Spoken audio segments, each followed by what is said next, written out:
우리가 읽은 본문은 주님께서 하신 비유인데 이 본문은 헌신에 대해서 말씀하고 있습니다. 오늘은 헌신에 대해서 좀 설교를 하려고 합니다. 한 단체에서 설문조사를 했어요. 그래서 가장 듣기 좋은 설교, 가장 듣기 싫은 설교를 설문조사했습니다. 가장 듣기 좋은 설교는 어떤 설교일까요? 축복받으라 라고 설교 가장 듣기 좋았다고 그래요. 가장 듣기 싫은 설교는 헌신하라 라는 설교였다고 합니다. 그만큼 신앙인들이 헌신에 대해서 헌신하는 것에 부담감을 갖고 있다는 것을 말하죠. 그러나 예수님을 믿는 신앙인들은 누구나 다 헌신을 해야 합니다. 우리가 읽지 않았지만 17장 5절 말씀에 보면 예수님의 제자들이 예수님께 믿음을 더해달라고 믿음을 요구합니다. 5절 말씀 보시면 사도들이 주께 여짜오되 우리에게 믿음을 더하소서라고 믿음을 요청합니다. 그렇게 믿음을 요청하는데 주님께서 그 말을 듣고 대뜸하시는 것이 이 종이 주인에게 헌신하는 비유를 말씀합니다. 이것은 뭘 말합니까? 믿음 있는 신앙인은 누구나 헌신해야 된다는 것을 말하는 거죠. 내가 진정으로 믿음 있는 신앙이라고 한다면 우리는 헌신하는 자가 되어야 합니다. 신앙에는 열매를 맺어야 되는데 열매는 그냥 맺으시지 않습니다. 열매를 맺으려면 반드시 헌신이 있어야 됩니다. 그래서 이 신앙의 단계가 있어요. 구원, 헌신, 열매 이렇게 됩니다. 헌신 없이 구원 다음에 곧바로 열매가 맺어지지는 않습니다. 우리는 열매 맺는 신앙이 되기 위해서는 헌신하는 자가 되어야 될 줄로 믿습니다. 그러면 첫 번째로 누구에게 헌신해야 되는가? 우리는 누구에게 헌신해야 됩니까? 우리는 주님께 헌신해야 되는 거죠. 여기 본문은 종이 주인에게 헌신하는 내용입니다. 여기서 주인은 예수님을 말하고 종은 우리를 말하는 거죠. 때문에 이것은 우리가 주님께 헌신해야 됨을 말하는 겁니다. 간혹 사람에게 헌신하는 사람들이 있습니다. 그런데 사람에게 헌신하면 거의 대부분 상처를 받습니다. 문제가 생깁니다. 여러분 이단들이 있잖아요. 이단 교주들이 있는데요. 사람들이 이단 교주를 막 헌신합니다. 그럼 어떻게 될까요? 아이들은 가출을 하고 부부는 이혼을 하고 직장을 포기하고 재산 다 갖다 바치고 문제가 생기는 거죠.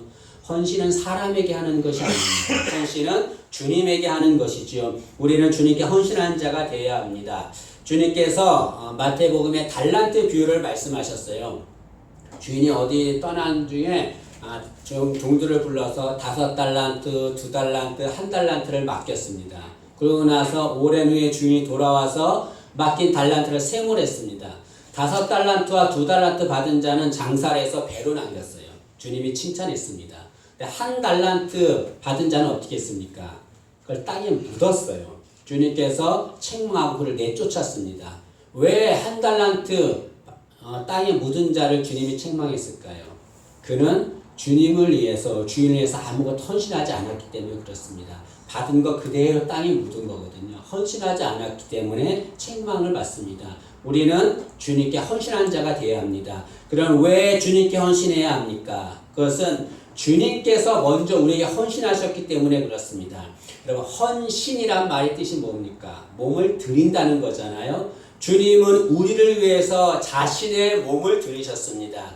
우리는 죄로 인해서 멸망받아 지옥에 갈 수밖에 없는 존재였습니다. 주님께서 우리를 구원하시려고 어떻게 하셨습니까? 십자가에서 당신의 몸을 들이신 거죠. 가시관을 쓰셨습니다. 못에 박히셨습니다. 창에 찌르셨습니다. 그리고서 물과 피를 다 쏟으시면서 죽으셨어요. 우리를 위해서 주님께서는 당신의 몸을 드렸습니다. 우리에게 헌신하신 거죠. 우리는 주님의 헌신으로 구원을 받았습니다. 그 주님의 헌신으로 구원받은 우리가 마땅히 해야 될 일은 무엇입니까? 우리에게 헌신하신 주님, 그 주님께 우리가 헌신해야 되는 거죠. 혹자는 이렇게 말할 수 있습니다. 주님께 헌신하면 손해를 보는 것 같습니다. 손해를 보는 것 같아서 헌신하지 않습니다. 라고 말하는 사람이 있습니다. 그러나 이것은 주님께 헌신하는 것이 얼마나 귀한 것인지를 모르기 때문에 그렇습니다. 주님께서 그 밭에 감춰진 보화 이야기를 하셨어요. 어떤 사람이 다른 사람 밭에 가서 일을 하다가 밭에서 보화를 발견했어요. 이 사람이 어떻게 했냐면 자기 집에 가서 자기 집의 전 재산을 다 팔아서 그리고 그 밭을 샀습니다. 여러분 그 밭은 이 사람이 전 재산을 살 만큼 그런 귀한 밭이 아닙니다. 그럼에도 이 사람이 자신의 전 재산을 들여서 그 밭을 산 이유가 무엇입니까? 그 밭에 뭐가 있기 때문에 그렇죠? 보화가 있기 때문에 그렇죠. 그 밭을 사면 그 보화도 그 사람의 것입니다. 여러분, 주님은 보화십니다. 우리의 보화세요. 우리가 주님께 헌신하면 이 사람이 자신의 전 재산을 들여서 그 밭을 사는 걸 헌신하는 걸 말하잖아요. 우리가 주님께 헌신하면 우리는 보화이신 주님을 얻게 되는 것입니다. 이 사람이 밭을 살 때에 사람들이 그 사람한테 핀잔을 줬을 것입니다. 미련하게 저렇게 많은 돈을 들여서 밭을 사는가? 조금만 들여도 밭을 사는데 왜 큰 돈 들여서 전 재산 팔아서 밭을 사는가라고 핀잔을 주었을 것입니다. 그러나 그 사람들은 그 밭에 보화가 있는 것을 몰랐기 때문에 그런 거죠. 그러나 이 사람은 밭에 보화가 있는 걸 알았습니다. 만약에 밭에 보화가 있는 걸 알면서도 밭을 사지 않는 것은 그건 미련한 것이지요. 여러분, 주님은 우리의 보화가 되시는 분입니다. 우리의 보화가 되신 주님, 그 주님께 헌신한 우리가 되기를 원합니다. 그 주님을 주님께 헌신하면 그 보화이신 주님이 우리에게 임할 줄로 믿습니다. 그러면 주님께 헌신해야 되는데 어떤 자세로 헌신해야 되는가? 이 얘기를 하고 싶습니다. 두 가지를 말씀드리겠는데요. 첫째로, 여러분, 헌신을 하는 거 중요하죠. 그러나 헌신보다 더 중요한 것이 있다고 저는 생각해요. 그것은 헌신하는 마음의 자세입니다, 여러분. 바른 마음으로 헌신하지 않으면 온전한 헌신이 될 수 없어요. 주님은 그 헌신 받지 않으십니다. 작은 헌신이라 할지라도 바른 마음으로, 주님 원하시는 마음으로 헌신해야 주님이 그걸 받으시는 거죠. 어떤 마음의 자세로 헌신해야 합니까? 첫째로는 자신을 드러내려는 마음으로 헌신해서는 안 되는 거죠, 여러분.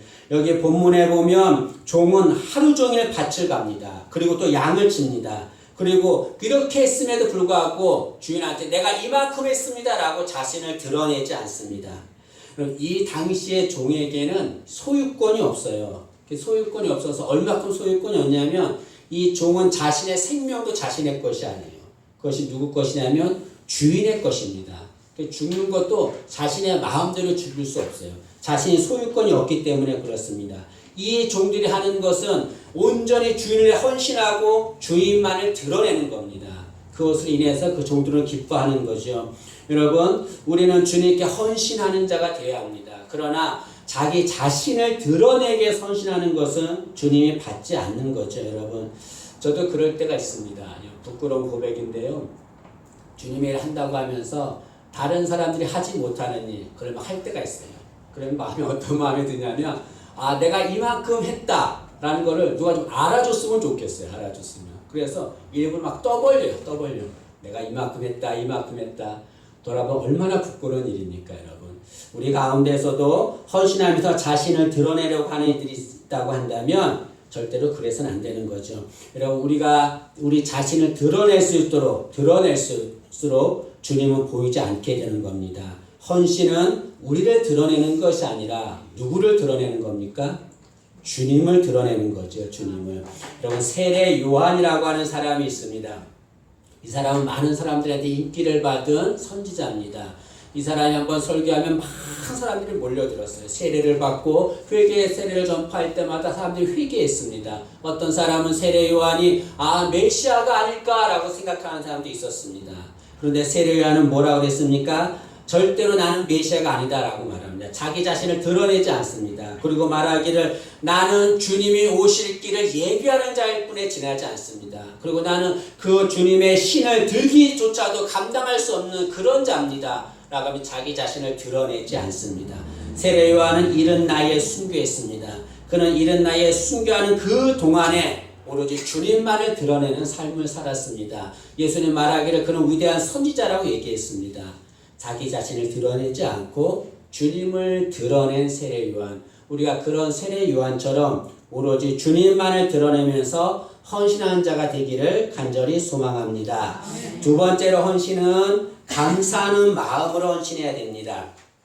여기 보면 종은 아침부터 쉬지 않고 계속 일합니다. 그런데 종은 불평하지 않습니다. 오히려 일을 다 마친 후에 주인이 먹을 음식을 준비해요. 그리고 그 옆에서 주인이 음식을 다 먹을 때까지 수종을 듭니다. 7절과 8절 말씀 보시죠. 7절에 보시면 너희 중에 누구에게 밭을 갈거나 양을 치거나 하는 종이 있어 밭에서 돌아오면 그더러 곧 와 앉아서 먹으라 말할 자가 있느냐. 도리어 그더러 내 먹을 것을 준비하고 띠를 띠고 내가 먹고 마시는 동안에 수종 들고 너는 그에 먹고 마시라 하지 않겠느냐. 여기 종은 아침부터 쉬지 않고 일했습니다. 그리고 나서 이 종은 또 주인의 먹을 음식을 차려요. 그리고 그 옆에서 주인이 다 먹을 동안 수종을 둡니다. 불평하지 않습니다. 왜 불평하지 않을까요? 감사한 마음으로 헌신했기 때문에 그렇습니다. 여기 10절 말씀에 보면 이 종이 자신의 일을 다 한 후에 주인에게 고백하는 말이 있습니다. 10절 말씀인데요. 저는 좋아하는 성경 구절이 여러 개 있습니다. 그 중에 하나가 이 본문의 10절 말씀입니다. 여러분 이 말씀을 꼭 기억하셔서 이렇게 볼펜을 쭉쭉 줄을 쳐놓고 암기하면 좋겠습니다. 10절에 보시면 이와 같이 너희도 명령 받은 것을 다 행한 후에 이르기를 우리는 무익한 종이라 우리가 하여야 할 일을 한 것뿐이라 할지니라. 여기 종이 일을 다 한 후에 주인에게 뭐라고 했냐면 저는 무익한 종입니다 라고 얘기합니다. 여기 무익한 종이라고 하는 말은 종이 될 자격이 없는 자라는 말이죠. 제가 추측해 보건대 이 사람이 이런 말을 왜 했을까를 추측해 보건대 이 당시에는 빚 때문에 감옥에 가는 자들이 많았습니다. 그럼 감옥에서 평생 동안 살다 죽는 거예요. 그런데 이 주인이 그 종을 불쌍히 여깁니다. 그래서 자신의 돈을 들여서 그 사람을 사요. 그리고 자신의 종으로 삼습니다. 이 종은 그 주인이 아니었으면 평생 감옥에서 죽을 수밖에 없는 자였습니다. 그런데 그 주인을 인해서 감옥에서 풀려나게 되고 감옥에 가지 않게 되고 살게 된 거죠. 그 자신을 살려준 그 주인의 은혜에 너무나 감사해서 종은 주인을 위해서 헌신한 거지요. 종은 자신이 그 주인의 종이 될 자격이 없는 자였습니다. 감옥에 갈 수밖에 없는 자였어요. 그런데 주인이 은혜를 베풀어서 주인의 종이 된 거죠. 그 은혜 너무나 감사해서 그 종은 불평하지 않고 감사한 마음으로 주인에게 헌신하는 거죠. 여러분 우리는 어떤 자입니까? 우리도 죄로 인해서 멸망받아 지옥에 갈 자들입니다. 그런 우리를 주님께서 피로 값주고 사셨습니다. 그로 인해 우리는 하나님의 자녀가 되었습니다. 우리도 이 종처럼 무익한 종입니다. 구원받을 수 없는 자들이에요. 그럼에도 불구하고 주님이 구원해 주었습니다. 그렇다면 우리도 이 종과 같은 마음으로 주님께 감사함으로 헌신한 자가 되어야 될 줄로 믿습니다. 주님께서 포도원 품꾼의 비유를 말씀하셨어요. 한 주인이 이제 포도원에서 일할 일꾼들을 구하는 거예요. 그래서 장터를 이렇게 나가는데 사람들이 있어서 사람들을 불렀습니다. 이른 아침에 불러서 내 포도원에 가서 일을 하시오. 내가 얼마를 주겠소. 약속을 하고 일을 하는 거예요. 근데 그것은 끝나는 것이 아니라 이 주인이 다시 또 제3시에 나가서 놀고 있는 사람들을 불러와서 일을 시킵니다.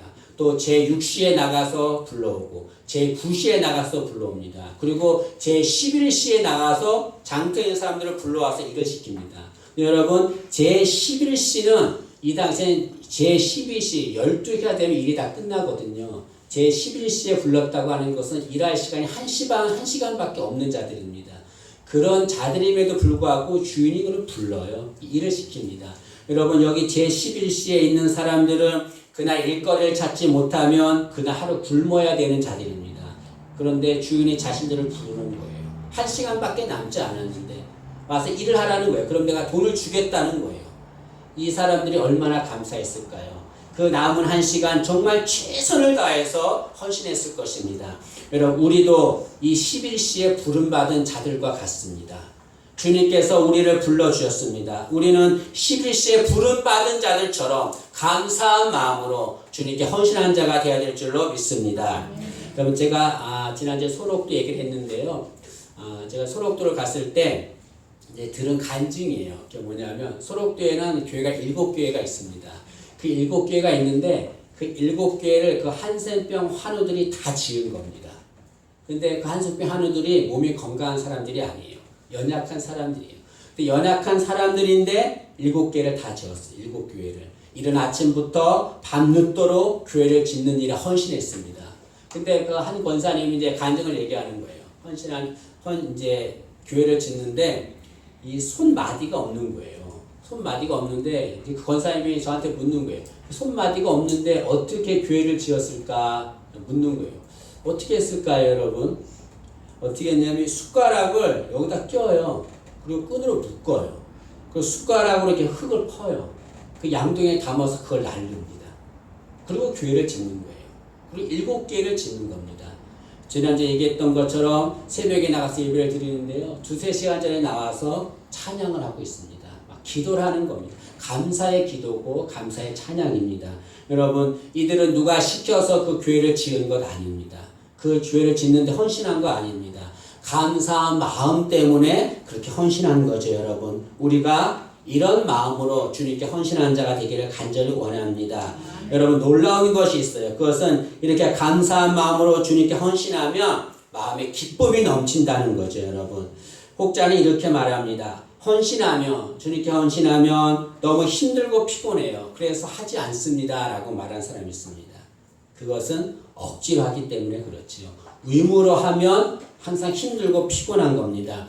여러분, 바쁘다는 말과 피곤하다는 말은 다릅니다. 우리는 생각할 때 바쁘면 피곤하다라고 생각하지만 그렇지 않습니다. 억지로 바쁘기 때문에 피곤한 거예요. 그러나 그냥 감사한 마음으로 바쁘면 절대로 피곤하지 않습니다. 여러분, 우리가 주님께 감사한 마음으로 헌신하면 우리 마음에 기쁨이 넘치게 되는 거죠. 여러분, 감사한 마음으로 주님께 헌신해서 헌신의 기쁨을 누리는 우리가 되기를 간절히 소망합니다. 이렇게 주님께 헌신하면 주님께서 어떻게 하십니까? 주님께서 우리에게 상급을 주시는 거죠. 여러분, 주님께서 십자가에 매달리실 때 양옆에 강도가 이렇게 한 명씩 매달렸거든요. 그런데 그 강도 중에서 한 명이 주님께 구원을 요청했어요. 당신 나라 임하실 때 나를 기억해 주세요 라고 구원을 요청하자 주님께서 오늘 네가 나와 함께 낙원에 있으리라 라고 말씀하셨습니다. 구원을 받았어요. 이 본문을 읽고 어떤 사람이 이런 말을 합니다.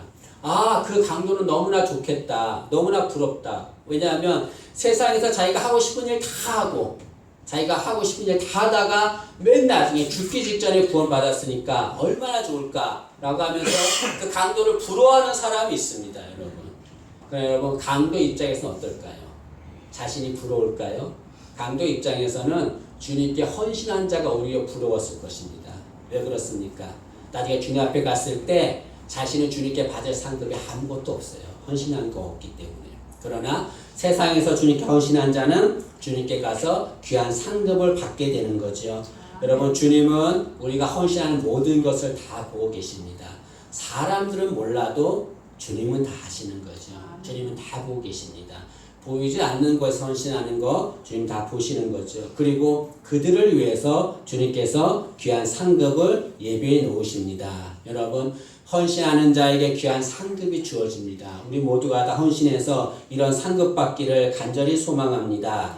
사도 바울은 이 사실을 알았습니다. 그래서 사는 동안에 최선을 다해서 주님께 헌신했습니다. 그리고 고백하기를 내가 이렇게 주님께 헌신했는데 이렇게 주님께 헌신한 나에게 주님께서 상급을 예비해 놓으셨다라고 고백합니다. 디모데후서 4장 7절과 8절입니다. 나는 선한 싸움을 싸우고 나의 달려갈 길을 마치고 믿음을 지켰으니 이제 후로는 나를 위하여 위에 면류관이 예비되었으므로 주 곧 위로우신 재판장이 그날에 내게 주실 것이며 내게만 아니라 주의 나타나심을 사모하는 모든 자에게도니라 라고 말합니다. 사도 바울은 나는 선한 싸움을 싸우고 나의 달려갈 길을 마치고 믿음을 지켰다. 나는 주님을 위해서 이렇게 헌신했다. 이제 주님께서 나를 위해서 위에 면류관 상급을 예비해 놓으셨다라고 확신 있게 말합니다. 이 사도 바울의 말은 사실입니다, 여러분. 우리가 주님께 헌신하면 주님은 그냥 있지 않습니다. 우리가 헌신한 만큼 주님께서 귀한 상급을 줄 줄로 믿습니다. 나중에 주 앞에 갔을 때 이런 상급 받는 우리 되기를 간절히 소망합니다. 여러분, 저에게는 오늘 본문 말씀을 읽으면서 두 가지의 소망이 생겼습니다. 첫째는 뭐냐면 이 세상에서 열심히 주님을 헌신하다가 주님 앞에 갔을 때 주님께 잘했다라고 칭찬받는 것입니다. 그 첫 번째 소망이죠. 우리 모두가 이런 소망 갖기를 원합니다. 또 두 번째 소망이 있어요. 그것은 뭐냐면 주님께서 잘했다, 잘했다 칭찬하실 때 이 종이 고백한 고백을 하고 싶습니다. 여러분 10절 말씀 다시 보시면 10절에 종이 뭐라고 고백합니까? 우리는 무익한 종이라 우리가 하여야 할 일을 한 것뿐입니다 라고 고백합니다. 주님께서 아무개야 잘했다 잘했다 칭찬할 때 아닙니다 주님, 제가 단지 해야 할 일을 한 것뿐입니다 라고 고백하는 우리가 되기를 간절히 원합니다.